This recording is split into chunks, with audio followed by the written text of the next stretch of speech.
Hola amigos, bienvenidos a un vídeo más sobre este canal de biotecnología y medio ambiente.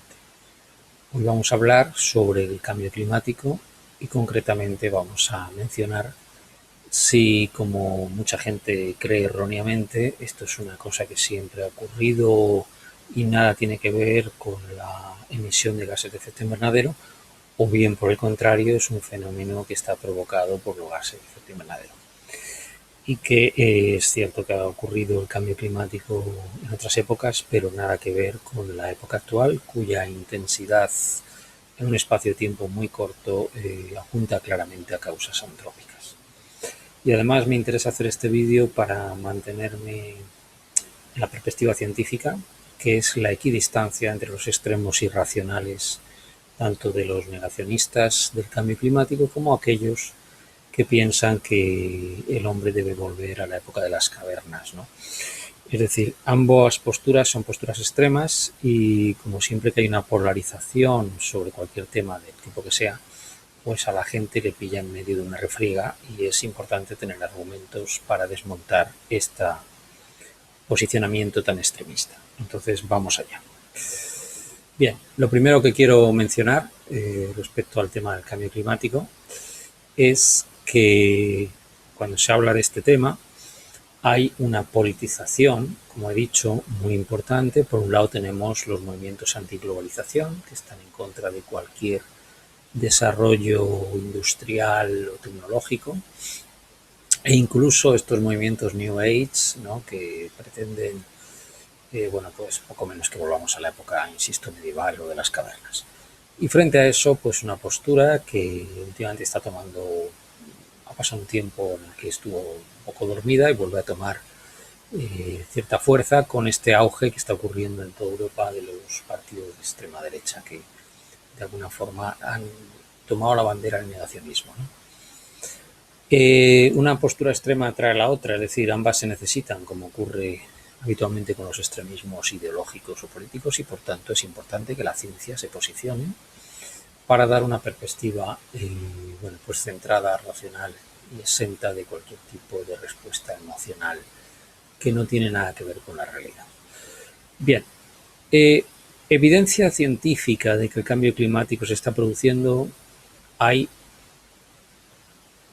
a toneladas. Es decir, tenemos una serie de datos, como por ejemplo los aumentos de niveles de CO2 que están relacionados con el aumento de temperaturas. La subida de temperaturas es generalizada en la biosfera. Otros cambios climáticos que ha habido en el pasado no fueron tan generales. Esto es un fenómeno a escala planetaria. Se funden los glaciares, tanto los glaciares de los polos como los glaciares de alta montaña. Aumenta el nivel del mar cada vez más. De hecho, hay países de la Polinesia que van a desaparecer enteros. Baja la salinidad de los mares. Tiene enormes efectos climáticos sobre la fundición también del hielo congelado o permafrost de la tundra y de las altas montañas. Y esto es un problema por la posible liberación de un montón de gases de efecto invernadero, que entre ellos el metano está secuestrado en los suelos de la tundra. Ahora es verano, está a finales de julio del 2023 y estamos viendo los recurrentes incendios en el sur de Europa, concretamente en la comunidad autónoma de Extremadura, desde la cual estoy transmitiendo esto. Y también están ocurriendo incendios, como ocurren habitualmente en muchos países como Brasil, como por ejemplo el África subsahariana, Australia, etcétera, California, Estados Unidos es otra zona. Zonas mediterráneas tropicales cada vez son más frecuentes estos incendios, incluso en la taiga, que es un ecosistema un bioma, mejor dicho, que, bueno, pues hasta hace unas décadas estaba prácticamente exento de incendios, porque el periodo vegetativo de desarrollo de las plantas es muy corto y cada vez es más largo, cada vez está más seco y por tanto pues los incendios se producen. También baja el nivel de muchos lagos interiores, tanto en África como por ejemplo en Asia, y tenemos el mar de Aral, ¿no?, que prácticamente está a punto de secarse, ¿no? Aumento de las precipitaciones en ciertas áreas, donde antes caía esa precipitación en forma de nieve, ahora cae torrencialmente, como puede ser el país de Gales, por ejemplo, el Reino Unido. Disminución en otras áreas, como por ser toda la cuenca mediterránea. Se secan los manantiales de montaña. Hace poco salió una noticia en el periódico de un manantial que jamás se había secado, los más viejos del lugar no lo recordaban seco, en la serranía de Córdoba ya está seco. Los inviernos son cada vez más suaves, esto es un problema porque significa que ese parón de temperaturas de las plagas africanas hacia el sur de Europa pues ya no es tal y por tanto nos van a invadir oleadas de insectos como ya lo están haciendo. No me refiero solo a los mosquitos, que ya sabemos que los mosquitos cada vez son más abundantes, transmisores de enfermedades, sino también a otro tipo de plagas. Bien, la primavera se anticipa cada vez más, el otoño se retrasa, por eso se alteran los ciclos de floración de las plantas, incluso de nidificación de las aves, para ajustar sus ciclos al ciclo de los insectos de los cuales se alimentan. Se alteran las rutas migratorias de las aves. Las epidemias tropicales amplían su área de actuación hacia latitudes templadas y cada vez más en alta montaña. Los corales se blanquean por un efecto combinado de la subida de temperaturas y la bajada del pH marino debido a la mayor presencia de CO2 en el agua del mar, que produce ácido carbónico. La nieve disminuye en las montañas. Las especies exóticas colonizan nuevas áreas. Ahí tenemos todas las invasiones biológicas que están ocurriendo en muchos países, de especies tropicales que van sin control debido a ese aumento de temperaturas. En Extremadura hemos tenido el camalote, hemos tenido el jacinto de agua, hemos tenido especies invasoras como el ailanto, o en Portugal, por ejemplo, las mimosas.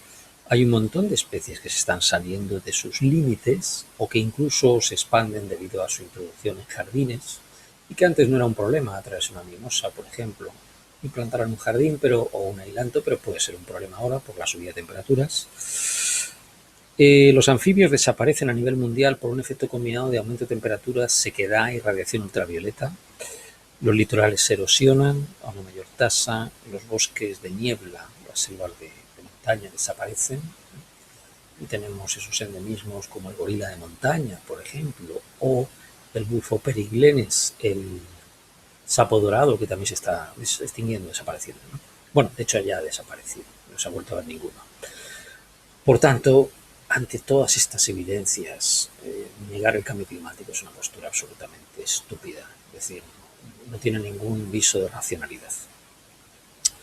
Y uno de los argumentos que usan los escépticos del cambio climático es que el clima ha cambiado en épocas pasadas. Sí, es cierto, el clima ha cambiado en épocas pasadas. De hecho, hace 1000 años, Europa y el norte de África eran mucho más cálidos, fue el llamado óptimo climático medieval. Se conoce su existencia por múltiples crónicas históricas, por ejemplo, como la aparición de viñedos en el sur de Inglaterra, como por ejemplo el análisis del polen fósil de las turberas. ¿Qué es el polen fósil? Bueno, pues los granos de polen, cuando se encuentran en una masa de agua, caen a esa agua y se van depositando en el fondo del lago de la turbera. Esto genera un registro de polen cuando extraemos el lodo de dicha turbera, que es una crónica del pasado, a veces de cientos de miles de años. Lógicamente, cada planta tiene unos pólenes característicos y por tanto esos datos pues, son de extraordinario interés para ver el clima. Personalmente tuve ocasión de observar estos datos en Finlandia y tenían registros de 200.000 años en ciertas turberas y pude comprobar que algunas de las especies, para lo que es Finlandia, me refiero, más térmicas, pues evidentemente estaban aumentando en los últimos siglos. Bien, por dendrocronología, que es el estudio de los anillos de los árboles que están relacionados con el clima, sabemos, por ejemplo, en muchas partes del mundo, pero por poner un ejemplo, que en el norte de África el clima se está haciendo distinto, está lloviendo más en algunas montañas del norte de África y están apareciendo más casos también de malaria en estas zonas debido a ese aumento de precipitaciones. Nos ha permitido concretamente el estudio de cedros del Atlas a la comunidad científica a estudiar, por ejemplo, aquí tenemos 3 reconstrucciones, la de Jan Esper arriba, con el índice de sequía de Palmer, el PDSI, Palmer Drought Severity Index, que es una medida muy utilizada con anillos de árboles. Observamos que ha habido cambios climáticos, como veis ahí. Y también tenemos la reconstrucción de Edward Cook en otra zona totalmente distinta del planeta, que es las zonas de Tasmania, donde también se ve un patrón general de cambio de clima muy similar. y las reconstrucciones en Centro Europa de Ulf Budgen en el 2006. Es decir, estas reconstrucciones hechas con anillos de árboles, comparando el Atlas con otras zonas, nos muestran que efectivamente ha habido cambios en el clima, pero lo que diferencia la época actual es la intensidad en la que eso se está produciendo y el corto tiempo en el que se está produciendo. También sabemos que hace 400 años el clima cambió hacia más frío, fue la llamada pequeña edad del hielo, para diferenciarla de la gran edad del hielo, que es las glaciaciones, ¿no? Y nuevamente se conoce este hecho tanto por crónicas históricas, que hablan de que el Támesis se congelaba en invierno, ¿no?, como por datos de polen y también por datos de registros de anillos de árboles. Aunque algunos de los cambios observados a nivel mundial son debidos a ciclos naturales, esto no explica la totalidad de los mismos. Una gran proporción de cambios se deben a causas antrópicas en la época actual, que están acelerando y enmascarando una tendencia natural. De hecho, íbamos a otra glaciación si nos hubiera cruzado el CO2. Y espero que nadie diga que esto es una buena noticia. Es decir, la Tierra se estaba enfriando en el momento que apareció el cambio climático. Si el cambio climático nos pilla en una época de altísima actividad solar, ahora mismo estaríamos posiblemente fritos ya. Hay hechos que apoyan la idea de que los cambios observados son por causas antrópicas. Y es que tanto el óptimo climático medieval como la pequeña edad del hielo fueron fenómenos que abarcaron periodos muy largos de tiempo, muchos más largos que la época actual. El óptimo climático medieval y la pequeña edad del hielo abarcaron varios siglos y se iniciaron de manera paulatina, y se sabe que la actividad del Sol tuvo mucho que ver ahí. Los cambios en el clima observados en la actualidad son rapidísimos, a una escala geológica, y abruptos. Ahora lo veremos con más claridad mediante una serie de gráficos. Ahí tenemos la reconstrucción en los últimos 2000 años de las temperaturas, sobre todo en Europa, y bueno, globales, pero también en Europa hay una similitud con la temperatura global muy grande, no en otras partes del mundo. Y hoy observamos el óptimo climático medieval y la pequeña edad del hielo. Como veis, se inicia el óptimo climático medieval pues lentamente desde el año 500 de nuestra era y alcanza un apogeo en el 1000, 1100, y la pequeña edad del hielo pues se inicia en el 1400 lentamente, llegando hasta el 1800 más o menos, y con un auge en el 1600. Esto está hecho con reconstrucciones que no están basadas en anillos de árboles, pero si lo hiciéramos con anillos de árboles saldría exactamente lo mismo. Y aquí vemos la actividad del Sol en los últimos 1000 años, y observamos cómo se ve el óptimo climático medieval, la época actual de mayor actividad, en torno a 1900 más o menos, con el mínimo de Maunder que hay ahí, con ese mínimo de Maunder del siglo XVIII, que es básicamente un periodo muy frío. Y esto se pone como, pues como ejemplo de los cambios, en este caso en la actividad solar. Ha habido cambios, como digo, de la actividad solar que han afectado al clima, efectivamente. Y también ha habido cambios de CO2 a lo largo de la historia, pero nunca, insisto, tan grandes como en la época actual. Además, estos cambios de la actividad del Sol, de otros cambios de corrientes oceánicas, etcétera, no han afectado por igual a toda la biosfera. Los cambios actuales sí que afectan por igual, o de manera muy intensa, a toda la biosfera. Exactamente por igual no, pero afectan a toda la biosfera. El nivel de CO2 de la atmósfera nunca ha sido tan alto como en la época actual, y además de las fuentes naturales de CO2 producidas por erupciones volcánicas, por la actividad de microorganismos en pantanos y demás, hay que unir, por supuesto, la enorme cantidad de emisiones de gases de efecto invernadero y de CO2, además de óxido nitroso, que tiene 600 veces más efecto, se procede sobre todo de la oxidación de nitratos y nitritos aportados por los fertilizantes químicos, y de eso habla poco la gente, y sin embargo el óxido nitroso tiene un efecto, como digo, 600 veces mayor, y también del metano, que tiene un efecto muy superior al CO2 y que se produce también, por ejemplo, por fermentaciones ruminales, de vacuno mal alimentado, etc. Por tanto, todo tiene evidentemente lo que está ocurriendo causas antrópicas. Pero en este gráfico, que es el típico bastón de hockey, que se llama, vemos que esta vez en los últimos 1000 años ha habido oscilaciones del clima, como vemos ahí. Esto está hecho, todos estos gráficos que estamos viendo, tanto este de aquí como este, están hechos con una técnica que se utiliza, que es la técnica para análisis de anomalías, que lo que se hace es una media del periodo instrumental que quiero analizar o que queremos analizar, y se establecen variaciones respecto a esa media. Es decir, se estandariza la variable para poder observar mejor los cambios. Entonces, lo que vemos ahí en esas anomalías es que hemos estado por debajo de la media de los últimos 1000 años y de repente subimos de cero en la época actual. En torno al año 1900 ya se inicia una ligera subida durante la Revolución Industrial, pero a principios del siglo XX ya empieza a haber una subida que se dispara durante la época de los años 60, con un gran desarrollo que hubo sobre todo en la industria del motor, y en la época actual que está francamente descontrolado el aumento de temperaturas. Bien, la temperatura media mundial ha aumentado un 0,75 grados en el último medio siglo. Puede parecer poco, pero es a nivel mundial y es mucho. Y nunca había sido tan alta en los últimos 1000 años. Sí, por supuesto, si lo remontamos al Jurásico, a la época de los dinosaurios, pues tenemos temperaturas muy altas también, pero estamos hablando de millones y millones, de cientos de millones de años atrás. Entonces, el hecho de que estemos acercándonos a niveles dentro de poco que podrían equipararse a los del Jurásico, pues evidentemente nos indica que estamos en una situación muy crítica, porque eso está ocurriendo en 50, 60 años. Mientras que a la Tierra le llevó esos cambios millones de años. Por tanto, la hipótesis de que el clima antes ha cambiado es una hipótesis, o mejor dicho, esa explicación es una falacia, es decir, es cierta a medias. Por tanto, como digo, en la época de los dinosaurios eran 2 grados más alta la temperatura mundial de la Tierra, y se espera que para finales del siglo XXI el aumento sea entre 1,5 y 5,5 grados, es decir, superaríamos la época de los dinosaurios.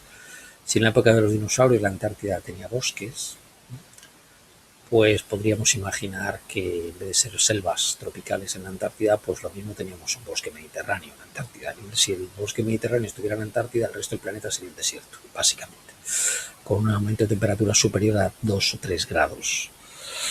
Bien, una de las técnicas, lo veremos en otro vídeo, para estimar cómo ha sido la atmósfera de la Tierra, es estudiar las pequeñas burbujas de aire que quedan atrapadas en los hielos, en zonas donde se acumula ese hielo a lo largo de miles y miles de años. Y, por ejemplo, en la Antártida Oriental, el famoso núcleo de hielo Epica Dome C, que es uno de los testigos de hielo más grandes que se ha analizado, más largos, mejor dicho, nos ha permitido remontarnos a 800.000 años atrás, nada menos. A partir de este núcleo de hielo, los científicos pueden medir los niveles pasados de CO2, estudiando las burbujitas que han quedado atrapadas y estimar los cambios de temperatura asociados a dichas burbujas de CO2. El nivel actual de CO2 en la atmósfera se representa gráficamente con un asterisco para que ustedes vean la referencia. Bien, como pueden observar, voy a poner este otro lado para que se vea mejor. Como pueden ustedes observar, no hay precedentes, pero quiero que observen dos cosas. Primero, que el nivel de CO2 marcado por ese asterisco es aproximadamente de 400 veces de anomalía y 400 partes por millón, y la temperatura, cómo se ajusta perfectamente. Como ven, las ondas de temperatura se ajustan, los valles y las cimas de las ondas de CO2 se ajustan con las ondas de temperatura. Estos de por sí solo, es decir, si estos datos los analizamos, la correlación entre CO2 y temperatura es perfecta, por tanto, casi perfecta. Por tanto, nadie puede negar que el CO2 es una causa del aumento de temperatura a nivel mundial viendo este gráfico. Es decir, si dos cosas van al unísono, si dos bailarines van juntos, evidentemente es que están sincronizados. Y aquí el CO2 y la temperatura bailan perfectamente en armonía. Y esto, como digo, está 800.000 años atrás, nada menos. No solamente es que esto ocurre en la época actual, sino que esa sincronía es perfecta. De hecho, el CO2 es un indicador, o lo que llamamos en climatología un proxy, del aumento de temperatura. Bien, ¿y cuáles van a ser o son en estos momentos los efectos más importantes del cambio climático? Bueno, pues eso los veremos en la próxima entrega en el que analizaremos estos efectos bioma por bioma. Pero me interesa dejar claro, para terminar, que la hipótesis de que el clima ha cambiado en épocas pasadas es una falacia, porque es una verdad totalmente incompleta. Sí, cambió en épocas pasadas, pero no de manera tan intensa, no de manera tan rápida y en tan poco espacio de tiempo. Y el hecho de que alguien diga que el CO2 no está relacionado con el aumento de temperatura, por favor, enséñenle en este gráfico, que lo pueden ustedes descargar de internet. Son datos científicos, son datos tomados de esos testigos de hielo de la Antártida, y por tanto no se sostiene la idea de que el cambio climático es una invención de los grupos antiglobalización. Pero también es cierto que no podemos volver a la edad de piedra. En el último vídeo de esta serie analizaremos qué soluciones hay para el calentamiento global, existen, y me voy a despedir con uno de mis ídolos científicos, que es Edward Wilson, recientemente fallecido, que decía: confío en la ciencia y la tecnología para solucionar los problemas que ha causado la ciencia y la tecnología. El hombre ha causado el cambio climático y el hombre puede solucionarlo con ciencia y tecnología. Nada más. Un saludo y hasta otra. Si te ha gustado este vídeo, dale al enlace y extiéndelo en redes sociales.